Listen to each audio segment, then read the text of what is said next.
ലഹരി പ്രതിരോധത്തിനായി നാട്ടിൽ കൂട്ടായ്മയ്ക്ക് നേതൃത്വം നൽകിയ കാഴ്ചപരിമിതിയുള്ള യുവാവിന് നേരെ നടന്ന ഗുണ്ട ആക്രമണത്തിൽ കിഴപ്പള്ളിക്കര ജനകീയ സമിതി പ്രതിഷേധിച്ചു. കിഴപ്പള്ളിക്കര ജനകീയ സമിതി കൺവീനർ ടി.വി. ദീപുവിന് നേരെയാണ് തിങ്കളാഴ്ച രാത്രി ആക്രമണമുണ്ടായത്.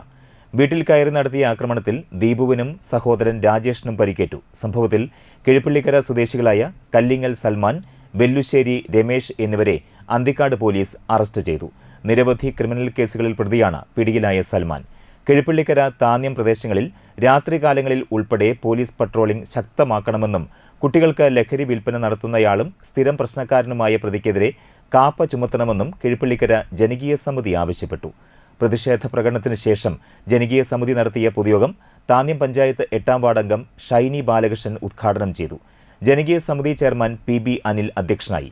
ബ്ലോക്ക് പഞ്ചായത്ത് അംഗം Seena Anilkumar, T V. Deepu, advocate P R. Shinoy, T V. Madanamohanan, Sunil Parambil, Habibulla Pattat, Ramesh Puthanpurakkal, Abdul Aziz Valiyakath, Sheeba Ramachandran എന്നിവർ സംസാരിച്ചു.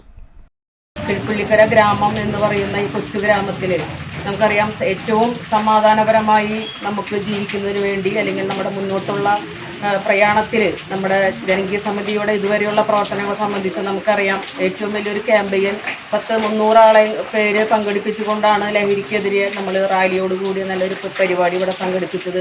അതിനുശേഷം നമുക്കറിയാം, വിവിധങ്ങളായ ക്യാമ്പയിനുകൾ ഏറ്റെടുത്തുകൊണ്ടാണ് നമ്മൾ ലഹരി മാഫിയക്കെതിരെ വിവിധ തരത്തിലുള്ള പ്രവർത്തനങ്ങൾ ഏറ്റെടുത്തുകൊണ്ട് സംഘടിപ്പിച്ചുകൊണ്ടിരിക്കുന്നത്. നമുക്കറിയാം, കൃത്യമായി ഇത്തരത്തിലുള്ള ലഹരി മാഫിയ സംഘടനകൾക്ക് ശക്തമായിട്ട് മനസ്സിലാക്കിയിട്ടുണ്ട്.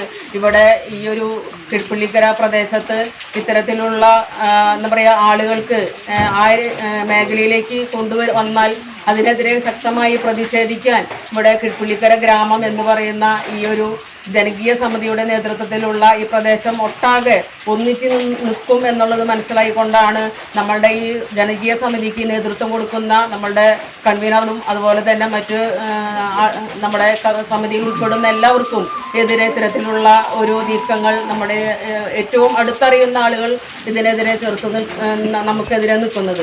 തീർച്ചയായിട്ടും അതിന് ശക്തിയായി പ്രതിഷേധിക്കുക എന്നത് തന്നെയാണ് ജനകീയ സമിതി ഏറ്റെടുത്തിട്ടുള്ളത്.